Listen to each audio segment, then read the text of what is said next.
Salut les chicos et les chicas, aujourd'hui on se retrouve pour une vidéo de rentrée. Désolée, moi aussi j'en parle, mais rassurez-vous, ça va être une vidéo intéressante j'espère et qui en tout cas devrait pouvoir vous être utile puisqu'on va essayer de se donner des petits tips pour survivre au lycée, à la fac, etc. grâce à Harry Potter. Petit changement de tenue et je vous retrouve tout de suite. On va essayer d'enlever ça. Mais elle tient pas en fait, si jamais. Comme ça, donc je l'enlève. Alors, c'est mieux comme ça quand même. J'ai sorti mon plus beau rouge à lèvres pour vous. Vous allez me dire, Soso, c'est bleu, c'est la couleur de Serre d'Aigle. Eh bien oui, mais je suis désolée pour vous, je n'avais pas de rouge à lèvres vert. Et comme vous pouvez vous en douter, j'ai pas l'occasion de mettre celui-là tous les matins. Je trouvais que ça faisait beau, je l'ai mis quand même. Voilà, c'est dit. Alors du coup, je vous préviens d'avance que cette vidéo risque d'être un petit peu longue, mais du coup pour vous aider, on va mettre un chapitrage, comme ça vous pourrez regarder ce qui vous intéresse selon peut-être votre âge, votre niveau d'études, etc. Et vos envies, bien sûr.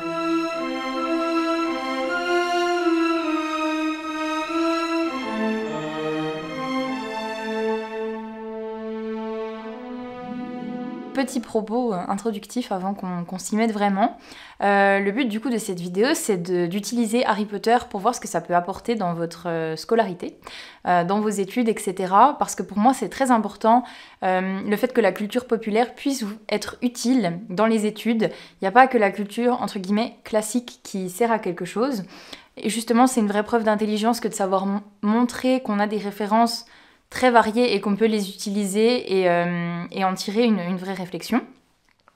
Et montrer que les études, ça peut être fun, qu'on peut se servir de tout et de rien pour apprendre des choses, parce qu'apprendre, c'est censé être amusant et c'est censé vous faire plaisir à la base. Pour peut-être vous expliquer un petit peu où j'en suis, moi, scolairement, parce que vous êtes en train de vous dire, mais tu es qui pour nous donner des conseils, Soso? Moi, je suis en Master 2 de droit, mais je serai en alternance, là, dès la rentrée. Du coup, les examens, les cours en amphi, etc., c'est un petit peu fini pour moi. Mais du coup, j'ai survécu à 4 ans et je peux vous faire part de mon expérience. Si vous êtes étudiant en droit, vous aussi, vous connaissez ma douleur.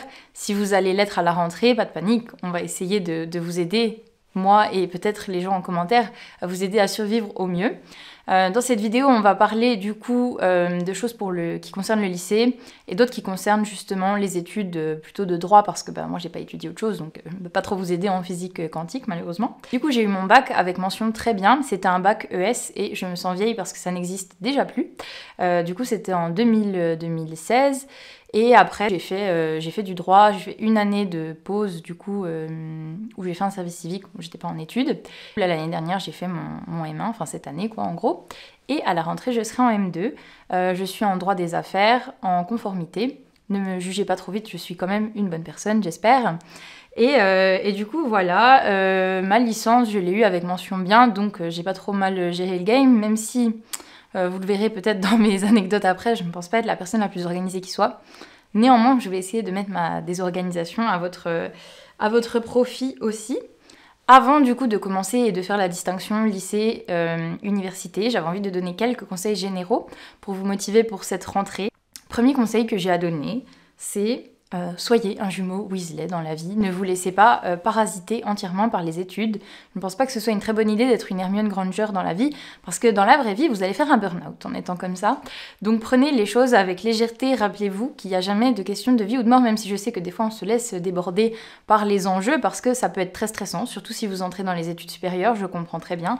La première année, ça paraît être une montagne à gravir, etc.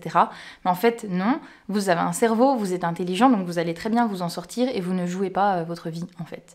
Donc soyez détendus et essayez de prendre les choses avec le sourire parce que franchement ce serait vraiment triste de passer 3 ans, 5 ans, que sais-je, à subir vos études, ce serait vraiment bien dommage.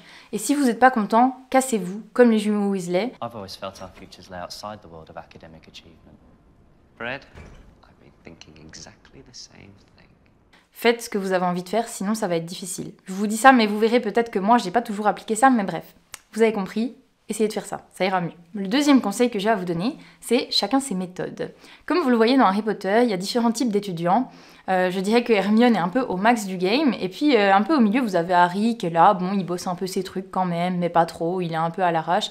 Et puis vous avez Ron, on va dire, en bas de l'échelle, qui est complètement dépassé. Mais au final, vous le constatez vous-même, ils finissent tous diplômés à un moment donné. Bon, on les voit pas avoir leur diplôme final, mais vous voyez qu'ils passent tous les buses, là, dans le 5e livre, film, etc. Tout le monde y arrive, donc chacun ses méthodes, il n'y a pas de bonne méthode, même si sur les réseaux, dans les livres, dans les trucs, on vous vend toujours une même forme d'organisation, en mode blablabla, fais des to-do list, fais des plannings, et que sais-je, et sois Hermione Granger. Mais si tu n'es pas Hermione Granger, je te le dis direct, après 5 ans d'études, tu ne vas pas pouvoir te forcer, tu ne le seras jamais. Il faut lâcher ça et il faut t'adapter à ta personnalité, parce qu'on ne peut pas tous être comme ça, donc essaie plutôt de comprendre comment toi tu fonctionnes pour pouvoir mettre en place des choses qui te permettent de réussir avec le moins d'angoisse possible. Et si tu es comme moi, l'angoisse va faire partie du truc, il faut l'accepter. Il faut se résigner à certaines choses. Alors un autre conseil que je pourrais te donner, qui va t'être utile pour le lycée, pour la fac et pour la vie en général, c'est que comprendre, c'est plus important que savoir. Apprendre des choses bêtement, par cœur, ça va pas te servir parce que déjà tu vas les oublier très vite dès que tu n'auras plus besoin de les recracher. Et surtout parce que c'est pas comme ça qu'on apprend quelque chose et qu'on arrive à s'intéresser à quelque chose.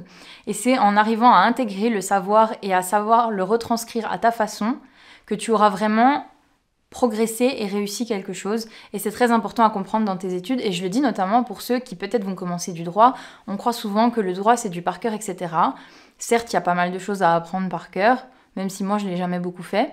Et vous voyez, je m'en suis très bien sortie.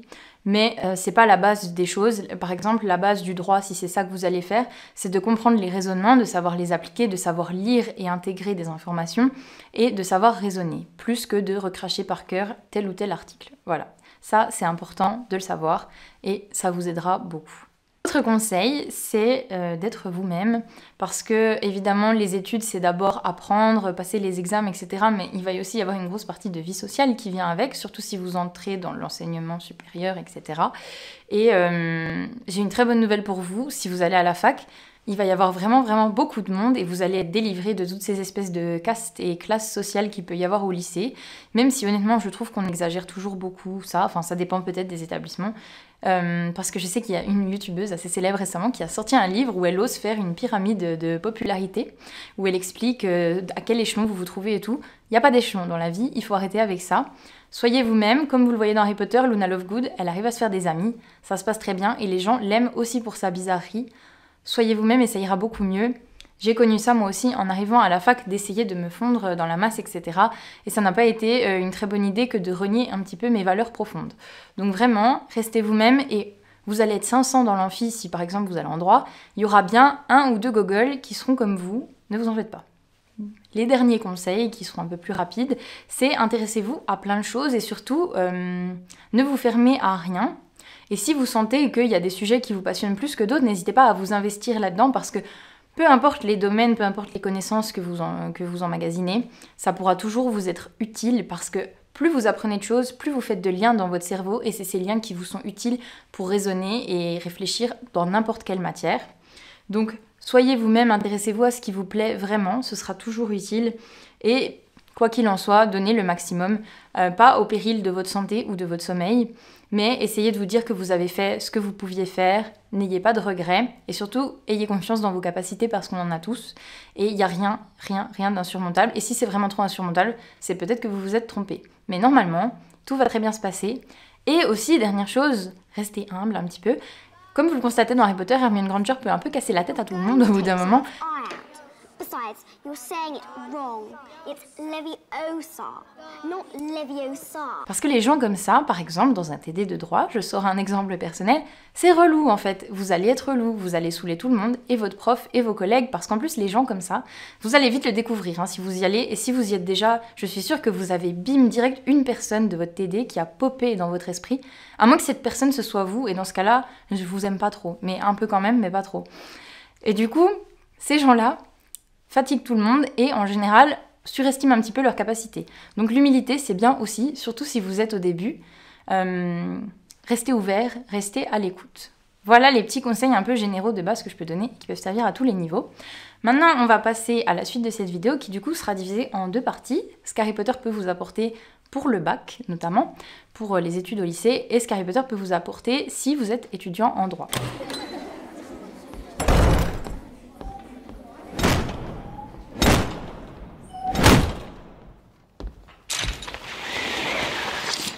Par rapport au lycée, j'ai décidé de diviser un petit peu en différentes matières. Il va surtout y avoir une grande partie sur la philo, parce que j'ai lu un livre qui m'a énormément inspirée, dont je vais vous parler tout de suite maintenant. Et ensuite, on verra un petit peu plus rapidement d'autres matières comme l'histoire, le français, et puis de façon un petit peu générale, à quoi peut vous servir Harry Potter. Donc, on part sur la philo direct, c'est parti.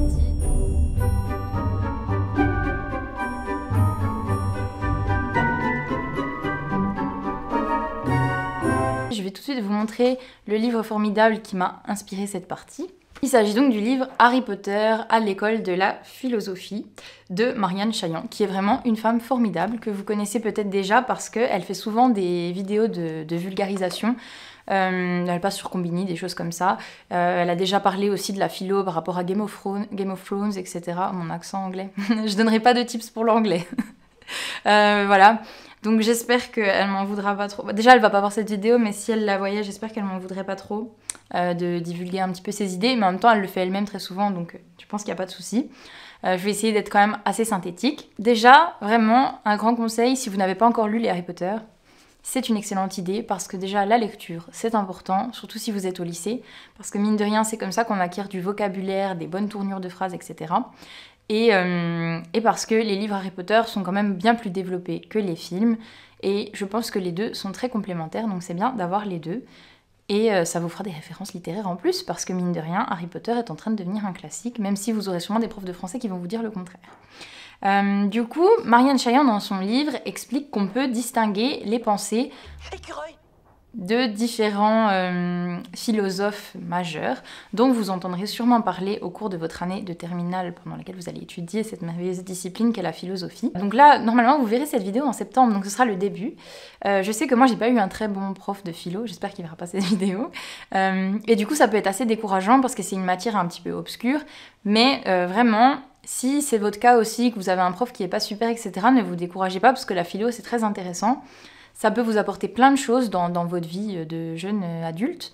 Et ce serait dommage de passer à côté. Donc n'hésitez pas à justement chercher peut-être des sources d'infos un peu plus divertissantes comme ça, qui peuvent vous rapprocher de la matière. C'est ce qu'on va essayer de faire maintenant. Premier philosophe du coup dont nous parle Marianne Chaillan, qui peut se repérer dans toute l'histoire d'Harry Potter, c'est Platon. Donc ce qui se rapproche de la philosophie de Platon tout au long de Harry Potter, c'est la question de la moralité de nos actions. C'est quelque chose qui est au cœur des œuvres de Platon et qui se retrouve beaucoup dans Harry Potter, la distinction entre le bien et le mal, comment on décide qu'on se comporte de telle ou telle façon. Mes manches me cassent la tête, hein. Donc voilà, donc ce qui se dégage notamment de Platon, c'est que selon lui, et donc selon Socrate qui est le personnage à travers lequel il exprime ses pensées, vous allez le découvrir bien assez vite, courage à vous, c'est que seul l'homme vertueux est heureux. Et donc il y a cette histoire que Voldemort, même s'il devient puissant, etc., en fait, ne peut pas atteindre le bonheur. Et il y a même cette espèce de traduction du malheur de Voldemort à travers les livres, parce que on voit qu'il est dégradé physiquement, il est effrayant, le mec est devenu tout gris, il a pas de pif, etc., et ce serait une espèce de traduction du désespoir en fait qui le ronge. Et il y a aussi cette espèce de lien avec les Horcruxes. Dans Harry Potter, J.K. Rowling, elle nous dit très bien que tuer déchire l'âme en différents morceaux qui deviennent donc des Horcruxes. Et ça, c'est la parfaite métaphore des idées de Platon. Il y a aussi cette critique du sophisme par Platon, le sophisme, c'est donc ce truc d'apprendre en fait les connaissances, genre d'engranger les connaissances par cœur. Et ça se retrouve beaucoup dans l'œuvre de J.K. Rowling, qui nous dresse un peu des portraits de différents professeurs et méthodes éducatives. Et on voit très bien de quel côté du coup elle penche. Et comme Platon, et d'ailleurs comme moi je vous l'ai dit en début de vidéo, même si je me mettrai à la hauteur d'aucun des deux, son idée, c'est qu'il faut intégrer les connaissances expérimentées par soi-même pour apprendre et pas simplement lire des livres et recracher bêtement. Et pourtant, ça, c'est les méthodes, par exemple, de Dolores Umbridge, qui les fait sans cesse recopier des lignes du livre, etc. Contrairement, par exemple, à Rémus Lupin, qui, lui, en défense contre les forces du mal, les fait expérimenter avec le sortilège Ridiculus, etc. et qui essaie de leur faire vivre des expériences pour apprendre. Donc voilà pour ce qui est de Platon. Si vous avez justement envie de creuser un petit peu cette partie-là de votre cours et si vous avez envie d'avoir un petit peu des exemples plus concrets, d'imager un peu tout ça, je vous laisse même y réfléchir du coup par vous-même. Ensuite, une deuxième école qui se dégage un petit peu, qu'on peut retrouver dans Harry Potter, ce sont les stoïciens. Du coup, pour eux, le bonheur, c'est l'ataraxie. Et qu'est-ce que l'ataraxie? C'est littéralement l'absence de troubles. C'est-à-dire que quand vous n'avez aucun problème, c'est là le vrai bonheur, en fait, c'est cet état-là.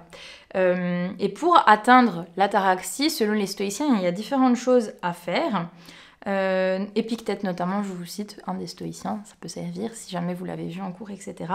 Il y a l'idée de travailler sur nos représentations et vous avez un excellent exemple de ça dans le 6e film, livre, comme vous voulez, dans Le Prince de Sang Mêlé, avec par exemple l'histoire de la potion Félix Félicis, qui est une potion qui vous rend chanceux normalement et fait que vous réussissez tout ce que vous voulez. Donc dans ce passage-là du film, il y a Harry qui a gagné après un cours de potion cette fameuse potion qui donne de la chance et qui fait croire à Ron qu'il en a versé dans son jus de citrouille ou je sais pas quoi avant que Ron parte pour son match de Quidditch, et alors qu'avant il avait beaucoup de difficultés, etc. Là, il va super bien réussir son match, alors qu'en fait Harry n'avait rien mis dans le verre, il avait juste fait semblant. Et ça incarne bien l'idée qu'en fait, quand vous vous persuadez de quelque chose, toutes vos représentations changent. Si votre état d'esprit est conquérant, les choses vont se passer différemment de si vous partez déjà perdant et abattu. Et là, c'est ça qui a tout changé à l'issue de son match, qui a tout changé dans sa performance. Autre exemple qu'on retrouve dans le premier film d'Harry Potter, pas dans le livre d'ailleurs il me semble, c'est le moment où Harry, Ron et Hermione sont en train d'essayer d'aller trouver la pierre philosophale, et une des épreuves sur leur chemin, c'est qu'ils tombent au milieu de ces plantes là qui les attaquent et qui les étouffent en fait et qui sont en train d'essayer de les tuer.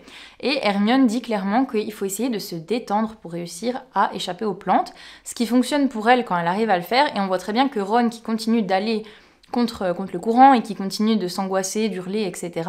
Il continue d'être enserré par les plantes. Et donc ça, c'est pareil, la question de comment on se représente le danger, comment on arrive à se forcer à changer d'état d'esprit. C'est tout à fait stoïcien comme pensée. Et enfin, idem, très bon exemple dans le 3e Harry Potter, dans Le Prisonnier d'Azkaban, justement j'en ai déjà parlé, le sortilège Ridiculus qu'enseigne Remus Lupin aux élèves pour lutter contre les épouvantards. Ça c'est pareil en fait, c'est vraiment la parfaite métaphore de la pensée stoïcienne, c'est réussir à transformer en quelque chose de rigolo, quelque chose qui nous fait peur. Ça c'est pareil, c'est un vrai travail sur nos représentations. Ridiculous!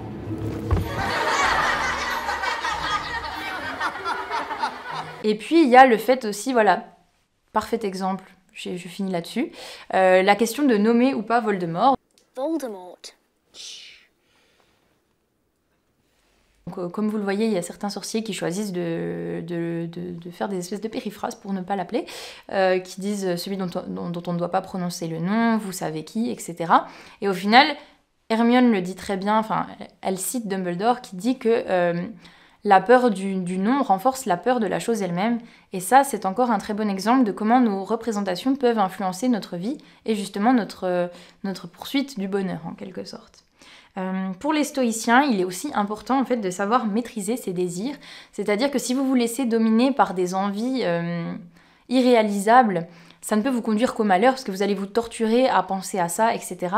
Alors qu'au final, vous ne pouvez pas réussir à atteindre certaines choses. Donc l'idée, c'est de travailler sur ce que vous pouvez changer et d'accepter ce que vous avez déjà. Ça, c'est un petit peu des pensées bullshit que beaucoup d'influenceurs vous sortent, mais pour une fois, ils n'ont pas tort. Et donc le parfait exemple de ça, de cette pensée stoïcienne, c'est le miroir du Riséd qui est dans Harry Potter à l'école des sorciers. Et justement, Dumbledore l'explique très bien à Harry. It does not do to dwell on dreams, Harry, and forget to live. Parce qu'au final, Harry donc va sans cesse voir ce miroir dans lequel il voit ses parents. Et Dumbledore lui fait très bien comprendre que des sorciers sont devenus fous à force justement de contempler leurs reflets et leurs rêves là-dedans. Parce que on ne peut pas faire revenir les morts. Harry donc voit ses parents morts, on ne peut pas faire revenir les morts. Il faut l'accepter et savoir atteindre des objectifs et des rêves que l'on peut réaliser pour pouvoir être heureux. Il ne faut pas désirer en fait ce qui ne dépend pas de nous parce que, à part nous torturer l'esprit, ça ne peut rien amener de bon. Voilà. Alors une autre idée importante, une idée philosophique qui traverse justement les Harry Potter, c'est cette idée d'une sorte de refus du destin, du concept de destin, puisque Dumbledore le dit à plusieurs reprises, ce sont nos choix qui définissent qui nous sommes. Not Slytherin, not Slytherin. Not Slytherin, eh? Parce qu'il y a justement toute cette métaphore avec le choix-peau qui déciderait comme ça, en sondant notre âme, qu'on appartient à telle ou telle maison. Or, on voit bien avec le personnage d'Harry, pour lequel il hésite entre Serpentard et Gryffondor, que c'est le choix de Harry qui veut aller à Gryffondor parce qu'il a peur de tout ce qu'on lui a dit de mauvais sur Serpentard. C'est ce choix qui fait que, justement, le choix-peau l'envoie à Gryffondor et pas seulement ce qu'il y avait à l'intérieur de lui, à l'intérieur de sa tête. Donc on peut toujours changer l'ordre établi et il n'y aurait pas de vrai destin. Ça, c'est quelque chose qui est parfaitement incarné aussi par le personnage de Sirius Black, qui vient d'une famille qui était proche de Voldemort, des Mange-Morts, qui pratiquait la magie noire, etc. et qui, lui, décide d'aller complètement à l'opposé de ça, de faire partie de l'armée de Dumbledore et d'œuvrer pour le bien, et qui refuse justement le destin très facile qui aurait pu lui être assigné en quelque sorte. Autre exemple, le retourneur de temps qui fait qu'on peut toujours changer les choses. Ça va aussi dans cette idée de refuser que les choses soient définitives et établies. Ça va un petit peu ça dans le sens de Sartre. Là vraiment je vous souhaite bon courage si vous farcissez ça cette année. Mais bref, revenons-en à nos moutons.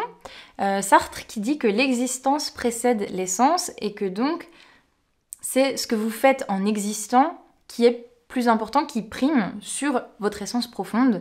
Et il y a cette idée chez Sartre, on appelle ça le salaud sartrien. Ça parle en fait des personnes qui justement dénient leur liberté en se trouvant des excuses avec justement un prétendu destin. Et ce salaud sartrien serait dans l'œuvre de J.K. Rowling, le personnage de Peter Pettigrew, qui dit toujours « on m'a forcé, c'était comme ça, j'ai subi ci, j'ai subi ça ». Et qui aussi accuse sa nature. Il dit par exemple à un moment donné à Sirius ou Rémus, je ne sais plus, moi je ne suis pas comme toi, je pense que c'est à Sirius, je ne suis pas comme toi, je suis un lâche, etc.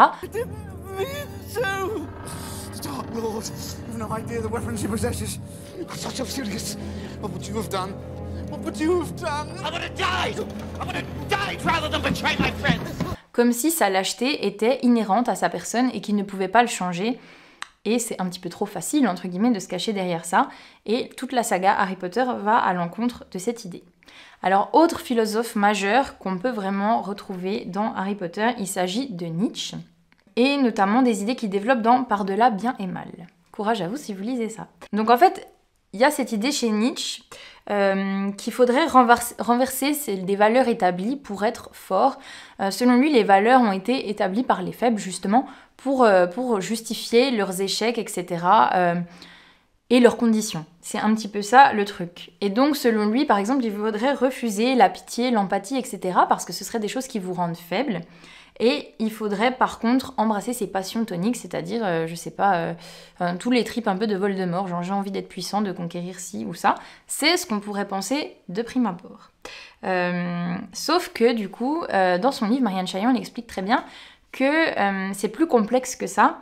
Et selon elle, justement, l'homme fort nietzschéen, ça n'est pas Voldemort, ça n'est pas ça. Parce que vouloir dominer et être puissant, ce n'est pas la puissance parce que c'est déjà une marque de faiblesse. Ça veut dire que vous n'êtes pas puissant si vous voulez le devenir. Et du coup, selon elle, le personnage d'Harry incarne la vraie force parce qu'il n'a pas besoin en fait de chercher à devenir fort et à dominer les autres. Et c'est vraiment marqué dans ce moment où Harry dit à Voldemort « You're the weak one, and you'll never know love or friendship.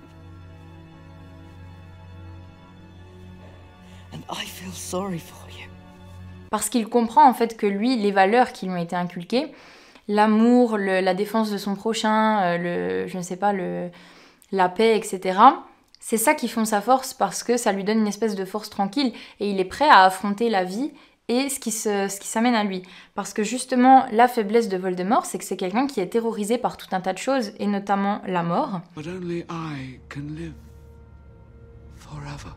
Or, dans la pensée nietzschéenne, il y a l'amor fati, c'est du latin, hein. Je ne sais pas le latin, mais grâce à Marianne Chaillon, on sait ce que ça veut dire, c'est l'amour du destin, et c'est accepter la finitude. C'est une chose que Voldemort est incapable de faire, or, c'est la preuve d'une puissance ultime, et Harry le fait très bien puisqu'il se rend dans le septième film, il se rend dans la forêt interdite pour se soumettre à la mort que veut lui infliger Voldemort.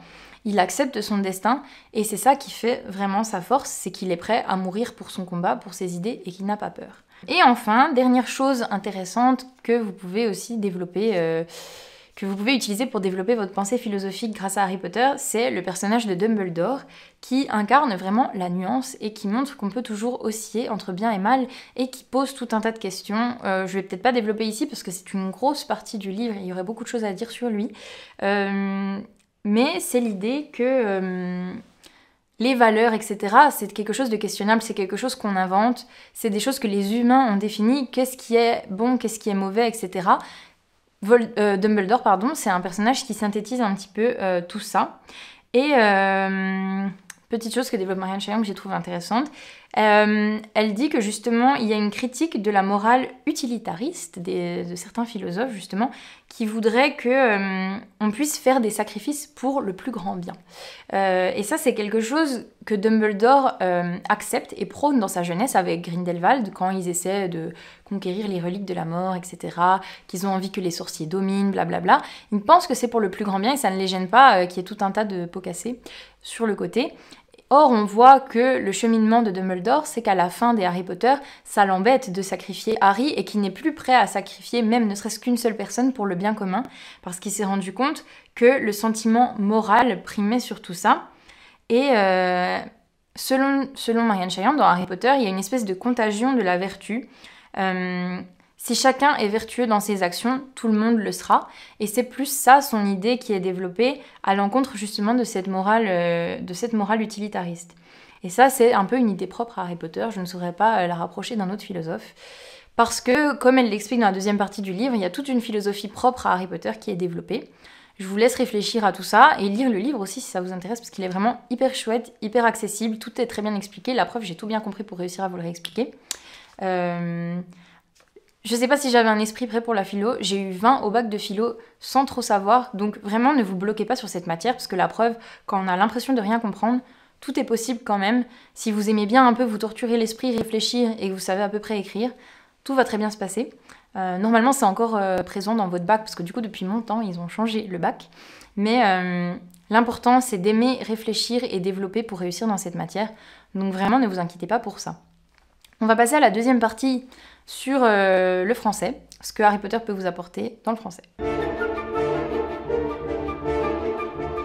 Du coup, je reprends ce que j'étais en train de dire, qui est que Harry Potter développe un peu sa propre philosophie.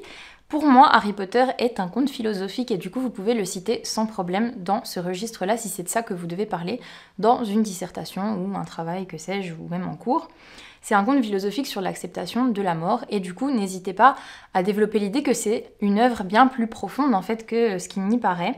Parce que j'ai moi-même eu ce débat avec une prof de français une fois, qui nous avait demandé d'amener deux textes, un truc populaire et un truc classique. J'avais ramené un truc de La Fontaine pour le truc classique et Harry Potter pour le truc moderne. Et elle était hyper négative vis-à-vis d'Harry Potter et j'ai à peu près réussi à quand même la convaincre et la faire changer d'avis en lui expliquant qu'il y avait plein de choses plus profondes que ça dans Harry Potter, qu'il y avait une réflexion sur la mort, qu'il y avait une parabole sur le nazisme, mais ça on y reviendra, et qu'il fallait jamais dénigrer quelque chose qui était autant aimé par les jeunes, parce que si ça peut amener les gens à la lecture, j'ai envie de dire que c'est l'essentiel et qu'il y a quelque chose de magique qu'elle n'a peut-être pas compris. Donc voilà, vous pouvez l'utiliser, j'ai envie de vous dire que vraiment pour moi ça peut être une bonne ouverture ou conclusion de dissertation. Si vous avez des sujets, je sais pas, sur la modernité dans la littérature, enfin ce genre de choses, sur le fait que c'est une œuvre qui est quand même intéressante, développée, que c'est pas de la littérature pour jeunes adultes ou pour ados un peu bâclés, un peu vide. C'est quelque chose de plus profond que ça qui anime toutes les générations parce qu'il y a des thématiques vraiment chères à n'importe qui. Ça parle d'amour, d'amitié, de mort, de valeurs, etc. C'est quelque chose d'universel et c'est ça qui fait les grandes œuvres en littérature. C'est toujours le point commun. Ce sont des choses universelles qui touchent tout le monde. Dernière chose aussi, vous pouvez sortir ça si jamais, je sais pas, dans un travail, vous avez eu l'occasion de parler des bienfaits de l'écriture, des vertus de l'écriture. Harry Potter, ça a été une thérapie pour J.K. Rowling pour surmonter la mort de sa propre mère et c'est pour ça que l'idée de la mort est aussi présente dans les livres.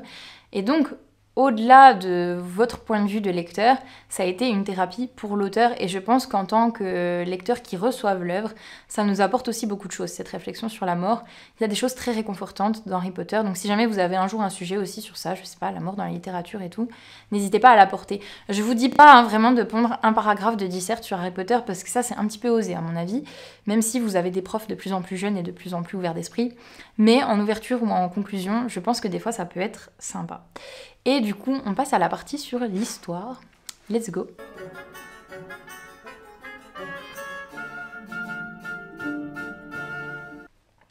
Alors cette partie-là est très brève, mais en gros, j'avais juste noté l'idée qui est assez... Enfin, qui me paraît assez évidente, mais peut-être que ça ne le sera pas pour tout le monde, du coup. Je vous le dis au cas où. J.K. Rowling l'a admis elle-même qu'il y a un parallèle entre Harry Potter et la Deuxième Guerre mondiale. Les Mange-Morts seraient donc l'équivalent des nazis. Ça se repère en plus parce qu'il y a tout un tas de codes qui sont repris, l'uniforme, la marque des ténèbres qui pourrait être vue un petit peu comme l'équivalent du salut nazi quand ils se rejoignent, etc. Et Voldemort qui incarnerait Hitler du coup. Et l'armée de Dumbledore qui serait la résistance face à ça.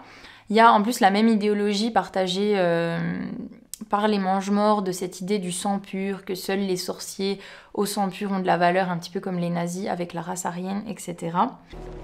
Are those? Muggles. In their rightful place. J'allais dire aussi pour le parallèle avec la résistance, vous avez l'ordre du Phénix qui communique par la radio, etc. Enfin, il y a la diffusion des morts à la radio, etc. Ça, c'est quelque chose aussi qui se retrouvait dans le vrai contexte de la Deuxième Guerre mondiale. C'est par là que les informations circulaient. Do you read? We have a new weather report. Lightning has struck. I repeat, lightning has struck. Il y a aussi les thématiques de propagande. On voit que le ministère de la magie, qui est soumis à un moment donné à Voldemort, prend le contrôle de Poudlard, embrigade les jeunes, etc. Comme ça se passait dans les régimes totalitaires. Donc pareil, ne faites pas une copie de disserte d'histoire sur ça, mais n'hésitez pas à faire le parallèle avec ça, à dire que ça a inspiré peut-être des œuvres modernes, que ça se retrouve développé dans Harry Potter, etc. et dans d'autres œuvres fantastiques qui abordent ces thématiques-là sans directement reprendre les faits. Ça peut être intéressant.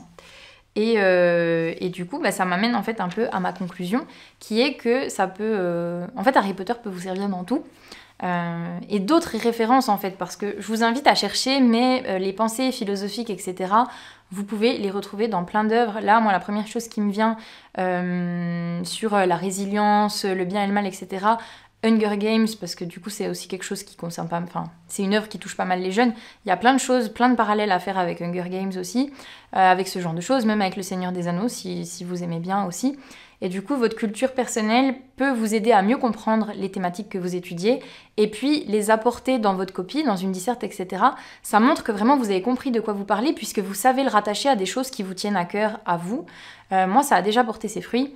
J'avais parlé d'un film dans une disserte d'SES et ça avait bien marché parce que le prof avait vu que je savais connecter mon monde et le monde scolaire, le monde des études. Donc ce serait une grande preuve, je pense, d'intelligence de votre part que de montrer que vous avez compris et que vous savez appliquer à d'autres choses que celles qu'on vous a dit et que vous recrachez parce qu'on vous les a rabâchées. Voilà. Alors du coup, on va passer à la partie sur Harry Potter et les études de droit qui sera plus brève parce que j'ai moins de trucs super intéressants à dire. Non pas que ça c'était super intéressant, ce sera à vous de me dire. Mais du coup, on y va. Alors du coup, Harry Potter et le droit, j'ai beaucoup moins de trucs vraiment profonds à vous dire. Je vais vous montrer un livre que j'ai grave kiffé aussi. Il s'agit de celui-là, déjà il est hyper beau. C'est Le droit dans la saga Harry Potter. C'est en fait un ensemble de textes qui sont des équivalents d'articles de doctrine, même si ce serait choquer beaucoup de profs de droit que de dire que ça c'est de la doctrine. C'est du coup des doctorants en droit ou des enseignants qui ont fait qui ont développé le rapport d'Harry Potter avec la thématique qu'ils étudient, donc le droit international, le droit pénal, le droit administratif, etc. Et c'est vraiment hyper intéressant. Et vraiment, surtout si vous commencez le droit, que vous allez entrer en L1, enfin que vous êtes encore dans votre licence et tout. Attendez, je remets mes manches. Ça peut être vraiment hyper intéressant. Moi, j'ai bêtement... Je vais être honnête avec vous, j'ai eu un grand rejet du droit quand j'ai commencé, Honnêtement, c'est toujours pas le truc que je préfère dans la vie, hein, mais disons que je me suis habituée. Parce pour vous préparer mentalement, comme vous n'en avez jamais fait, vous allez commencer, arriver dans ce truc, et vous n'aurez que des matières que vous ne connaissez pas. Et il y a tout un jargon à apprendre, etc. La première année, c'est basiquement ça. Vous n'avez pas de matière vraiment très creusée, tel ou tel domaine du droit. Vous allez surtout apprendre à raisonner de manière juridique et à apprendre les termes, blablabla. Ils vont vous dire 50 fois qu'on dit la loi dispose et pas la loi stipule. Attention, ne dites pas ça, sinon ils vont vous... Franchement, si vous avez envie que vos profs vous kiffent dès la L1, faites la distinction entre les deux, là, et vraiment, ils vont vous aimer rapidement. Parce qu'il y a encore des gens qui disent ça en M1, et moi-même, ça me crispe, parce qu'au bout d'un moment, frère, ça fait 4 ans que t'es là, tu pourrais imprimer les choses. Aparté terminé. Du coup, je me suis laissée un peu dépasser par mon rejet, et plutôt que d'essayer de trouver des moyens de me connecter à la discipline et de voir ce que ça pouvait avoir de plus fun, le droit, au final, c'est tout dans la société, tout est connecté au droit, ça régit tous les domaines de votre vie, et du coup, il y a forcément des parties du droit qui vont vous intéresser. Et du coup, moi, j'aurais aimé me rendre compte qu'il y avait ces blogs, notamment, parce que, en fait, les deux auteurs qui ont collecté les articles pour faire ce livre avaient des blogs sur le droit dans Harry Potter. J'aurais aimé connaître ça parce que vraiment, c'est un livre qui vous permet de connecter les connaissances très théoriques que vous apprenez en cours avec des problèmes qui peuvent plus vous intéresser. Donc, j'avais fait une petite liste des choses que j'ai trouvées vraiment intéressantes dans le livre. Il y a quelqu'un qui a écrit un article dans le livre sur le problème de la séparation des pouvoirs dans Harry Potter. Ça, c'est quelque chose que vous allez apprendre en droit constitutionnel, comment fonctionnent l'exécutif, le législatif et le judiciaire en France. Et on voit, en fait, si on y réfléchit, que dans Harry Potter, c'est très problématique parce que tout est sous la coupe du ministère de la magie. Et ça peut être une piste de réflexion sur le pourquoi du comment il y a des régimes totalitaires qui s'installent aussi souvent. Et que c'est le merdier très, très fréquemment. Donc ça, c'est quelque chose d'intéressant. Et ça vous permet voilà, de tester ce que vous avez compris du droit constit à travers une de vos passions, qui est Harry Potter. Enfin, j'espère que vous êtes passionné d'Harry Potter, sinon cette vidéo va être très longue. La question en droit pénal des sortilèges impardonnables, comment est-ce qu'on a le droit de les utiliser, pourquoi est-ce que c'est puni, etc. La question des instances internationales, comment ça fonctionne la coopération magique, par exemple l'organisation de la Coupe du Monde de Quidditch, les règles du sport dans le monde des sorciers, etc. Ou le droit public, par exemple, est-ce que Poudlard est une école, une institution publique ou privée et tout un tas de petites questions qui, en fait, d'ailleurs, me taraudaient déjà quand je lisais Harry Potter avant de faire du droit. Par exemple, à qui appartient vraiment l'épée de Gryffondor, etc., etc. Et du coup, c'est des bonnes questions qui vous font ressortir vos connaissances et les appliquer à des problèmes que vous n'aviez jamais vraiment étudiés auparavant. Et en plus, avec un peu de chance, vous pouvez avoir des cas pratiques sur ça parce qu'il y a de plus en plus de jeunes chargés de TD qui essaient de faire des trucs un peu fun. Moi, j'ai déjà eu des cas pratiques sur Top Chef ou sur Dragon Ball Z. Du coup, vous n'êtes pas à l'abri que votre chargé de TD vous pose des questions avec un truc sur Harry Potter. Bam, vous l'aurez lu dans ce livre et vous aurez des petites pistes de réponses. Et du coup, j'en profite pour donner un petit peu des conseils pour survivre en droit si vraiment vous commencez seulement à y aller. C'est hyper dur de s'y mettre, franchement, parce que dans mon cas, du coup, voilà, je sais plus si je l'ai dit en début de vidéo, j'avais eu des très bonnes notes jusqu'au lycée, assez facilement, sans jamais vraiment bosser. J'ai eu mon bac avec 19 et quelques et j'avais vraiment pas foutu grand-chose. Et là, arrivé en droit, forcément, il y a un moment où il faut se mettre à travailler parce que ça ne peut plus être des choses innées. Je ne peux pas chier du droit administratif, ça n'est pas possible. L'arrêt je sais plus, trompier, gravier, là, vous me direz si vous l'avez déjà fait, parce que normalement vous allez le faire. Ça ne s'improvise pas du tout. Et du coup, si vous êtes comme moi, pas très organisé et pas très studieux, ça peut être difficile. Je vous dis pas qu'il va falloir devenir des boss du planning et tout, parce qu'on ne peut pas se forcer. Mais si c'est ça, va falloir juste vous préparer à augmenter votre charge de travail et à carburer quand il faudra. Concentrate, Potter. Focus. Parce que je sais qu'il y a beaucoup de vidéos où on vous parle des études secondaires en mode... Vous avez plein de vidéos d'étudiants en droit qui vous disent « Oui, moi je travaille toute l'année, blablabla. » Ils ont des beaux surligneurs et tout. Moi, je serais curieuse de les voir les nuits avant les partiels quand même. Donc moi, je vous le dis, je faisais pas du tout ça. J'allais souvent en TD sans l'avoir fait. Je vous recommande vraiment pas de faire ça parce que, pour le coup, ça c'est vrai, préparez vos TD. Alors ça, c'est un nouveau truc qui va venir vous pourrir la vie. Les TD, parce que moi je ne le savais pas avant d'y aller. Vous allez avoir vos CM, là la vie est belle et tout, et bam, ils vous balancent cette horreur que sont les TD.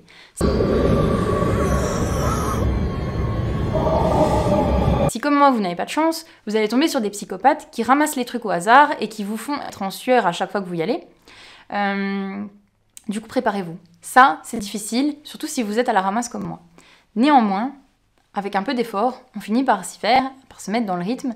Et déjà, vos matières à t'aider, si vous avez fait les trucs au fur et à mesure, vous allez arriver à l'examen, vous n'aurez pas trop à taffer, normalement, ce sera un peu dans votre tête. Donc déjà, petit tips, faites comme ça, essayez au moins d'écrire les trucs qu'on vous demande d'écrire pour survivre. Et du coup, j'ai oublié ce que j'étais en train de vous dire de base. Oui, voilà, si vous savez que vous êtes à l'arrache, donnez-vous au max au moment où vous êtes en bas du mur. Moi, je sais que j'ai réussi à avoir des bonnes notes à mes partiels en m'y mettant 2 semaines avant. Donc si vous avez le potentiel, vous pouvez le faire. Je vous le déconseille parce que vraiment, les nuits sans dormir, les canettes de Monster et tout, c'est pas hyper bon pour votre santé. Mais bon, si vous êtes comme ça, vous pouvez pas faire autrement. Donc acceptez-le. Et par contre là, 2 semaines où il faut tout donner, il faut aller au bout et vous serez fiers de vous.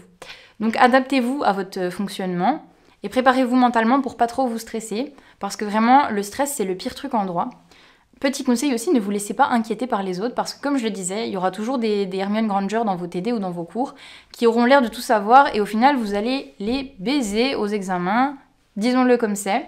Du coup vraiment n'écoutez pas ces gens. Genre ils savent toujours tout mieux que vous, ils ont toujours compris tout aux arrêts et tout et en fait que dalle, ils ont recraché ce qu'ils avaient trouvé sur LexisNexis. Petit conseil qu'on ne vous donne pas direct dès la L1 et là je vous le donne direct. Votre site, votre ONT, je sais pas quoi, ça vous donne accès à au site de votre BU, de votre bibliothèque universitaire, si vous connaissez pas encore. Et sur ces trucs-là, il y a des sites de doctrine de droit, dans lesquels il y a des analyses, des arrêts qu'on vous demande de commenter. Et du coup, cherchez ça, parce que moi j'ai passé 1 an à ne pas comprendre les arrêts et à essayer de tout faire moi-même. Et le pire, c'est que j'arrivais à bricoler des trucs et je me disais, mais comment les autres ils ont trouvé ça ou ça? Parce qu'il y en a 2-3 qui se réveillent avant les autres et qui captent que ces sites existent. Donc ces sites, je vous le dis direct, ça s'appelle Doctrinal+, LexisNexis et Dalloz. Et vraiment, là-dessus, ça va vous sauver la vie. Et en plus, ça va vous aider à développer votre réflexion juridique et à mieux comprendre. Donc, ne vous privez pas de ces choses-là dès le début, vous souffrirez beaucoup moins que moi. Essayez de dormir de temps en temps parce que je ne dormais pas assez et à la fin vous pétez des câbles. Et c'est pas bon de péter des câbles. Moi on m'a déjà demandé si j'étais suicidaire avant un examen parce que j'avais trop une mauvaise tête. Évitez de faire ça ou alors vous mettez de l'anti-cerne, ça vous évitera des problèmes. Toujours est-il que voilà, soyez fidèles à vos méthodes, ne paniquez pas et forcément il y aura des matières en fait que vous n'aimez pas, mais accrochez-vous au moins à celles que vous aimez. Moi, dans mon cas, je me suis accrochée au droit pénal. C'est encore ce que je préfère maintenant. C'est la chose dans laquelle je suis à peu près douée. Et du coup, voilà. Il faut admettre que vous ne pourrez pas aimer le droit. Il y a de fortes chances pour que vous ne puissiez pas aimer le droit administratif. C'est une grâce qui ne touche pas beaucoup de monde. Mais du coup, voilà, restez l'esprit ouvert, essayez de faire des ponts avec ce qui vous plaît dans la vie, et surtout, trouvez-vous des objectifs, je sais pas, un domaine, un taf dans lequel vous avez envie d'aller, et qui vous permettront de tenir jusqu'au bout. Essayez de vous entourer de personnes sympas qui ont quand même un peu envie de bosser, parce que, surtout en première année, vous allez être vraiment nombreux, et je vais pas vous le cacher, il va y avoir un paquet de glandus avec vous qui ne vont pas y arriver. Du coup, évitez les bolos comme ça. Et voilà, tout devrait bien se passer. Les profs vont vous faire des grands discours à la Carmen Arance. J'espère que vous connaissez Carmen Arance. Si vous ne connaissez pas, c'est que vous êtes trop jeune. Je ne peux rien faire pour vous. On va mettre une image là et j'espère que vous aurez la rêve. Sinon, je serais déçue de ouf. Bienvenue à l'École supérieure des arts de la scène. Donc, ils vont vous faire des discours en mode « Oui, vous allez tous échouer, nanani, nanana ». C'est vrai qu'il y en a 50% qui vont échouer, mais grâce à moi, vous serez dans les 50% de gagnants. Les Hunger Games ont commencé et c'est parti. Et du coup, voilà, dernière anecdote aussi, comme je le disais déjà, soyez vous-même et soyez audacieux. J'ai réussi un jour à avoir 10 sur 20 à un examen de droit pénal, où je ne connaissais absolument rien au sujet. Et alors, je vous situe le truc, ce sera ma dernière anecdote de la vidéo, et après je vous laisse. J'avais un commentaire d'arrêt sur un arrêt d'un monsieur qui avait voulu brûler sa femme parce qu'il l'avait trouvée en train de ken avec son amant. Et finalement, il la met à brûler et tout. Et il se dit, c'est peut-être pas une bonne idée. Du coup, il l'a éteinte. Donc du coup, résultat, le mec arrive au procès, il fait « Oui, j'ai voulu la brûler, mais bon, après j'ai arrêté, donc bon, ça compte pas. » Et donc, fallait dire, ben voilà, si ça comptait ou pas, quel était le problème et tout. Je ne le savais pas. J'ai écrit tout mon commentaire d'arrêt en faisant une espèce de poésie sur la beauté des flammes et tout, et j'ai fini le truc avec « Quand on joue avec le feu, on se brûle ». Vous n'y croiriez pas, mais j'ai quand même eu 10 sur 20 alors qu'il y avait zéro connaissance dans ce machin. Donc je voulais vous dire, si vous êtes au bout du bout, que vraiment vous ne savez pas, il faut oser, il faut survivre, il faut tout donner. Katniss Everdeen, elle ne survit pas en étant là genre poup poup poup, elle y va, elle cueille des baies, elle tire ses flèches, elle fait des trucs. Si vraiment vous êtes au bout du rouleau et que vous avez rien, faut puiser dans vos ressources. Vous en avez forcément, il y a quelque chose au fond de vous qui va jaillir. écoutez-vous. Et voilà, dernière chose du coup, voilà, en fait j'y pense comme ça. Moi ce qui m'a sauvée en droit, c'est de savoir bien l'écrire, de savoir bien rédiger, de savoir bien m'exprimer. Et ça c'est important. Du coup, si des fois vous n'avez pas les connaissances, misez sur ça, misez sur la forme, écrivez bien, faites des choses jolies et essayez d'avoir une rédaction intelligente qui donne envie de vous lire, etc. Pareil, voilà, une fois un jour j'ai un prof qui m'a dit il n'y avait pas grand chose à dire mais vous savez bien le dire. Et du coup, c'est la preuve, parce que c'est important aussi, vous allez faire des métiers où vous devez savoir vous exprimer, où vous devez avoir une façon de parler qui claque pour pouvoir mettre les autres au sol. Du coup, déjà savoir vous exprimer, ça vous fera marquer des points, surtout en première année, parce qu'il y a tellement de gogoles avec vous qu'ils vont être trop contents de lire quelqu'un qui sait écrire et accorder le COD, vous voyez, le participe passé en fonction du COD, parce que, je ne rigole pas, il y a des tas de gens qui ne savent pas le faire. Donc du coup, vous leur ferez plaisir comme ça, donc misez sur vos forces, et essayez de travailler les faiblesses. Je ne vous cache pas qu'en 5 ans, apprendre les arrêts par cœur, je ne sais toujours pas le faire, mais j'ai réussi. Donc vous allez y arriver aussi. Donc voilà, juste faites-vous confiance, et puis voilà, buvez de l'eau, mangez des légumes et dormez, et tout va très bien se passer. Je vous souhaite bonne chance. Si vous êtes déjà étudiant en droit, n'hésitez pas à donner vos petits tips dans les commentaires, à partager vos expériences. Dites-moi vos pires copies, vos pires commentaires d'arrêt, qu'est-ce que vous avez fait.